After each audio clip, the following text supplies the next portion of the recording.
Hi, I'm Samantha, and I'm going to go over a magic ring, and it's a really cool way of starting a crochet project in the round, because sometimes I've noticed when I work on my granny squares or a hat, you'll get this little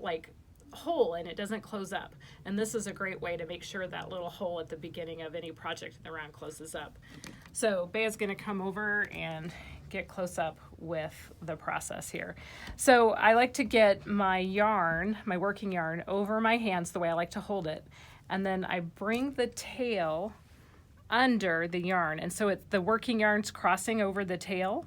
and then I use my fingers to pinch that together to hold it in place, and then I take my hook and go in from the front to the back, and I yarn over as usual and pull a loop through. And then you got, this is the tricky part where I usually bring my fingers up to pinch again to hold on to that, yarn over, and then do a chain one, and I'm going to do single crochets, and then I go under both of those strands. Now there's 2 strands of yarn, and I want to go under both of those strands of yarn and pull the loop through. So now with a single crochet, I'd have 2 loops on my hook, and I'd yarn over and pull through those 2. And then I just keep repeating that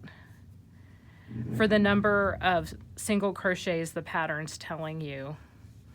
to do. And this is a pretty chunky yarn, so I'm going to do like 6 single crochets. And now you can see that it's wrapping around 2 strands, and that's really important because then I can take that tail and pull on it, and it closes it completely up. And I like to have the tail to be fairly long so I can weave it up through the back of the work later, so that locks that little magic ring in place. Well, thanks for joining us today, and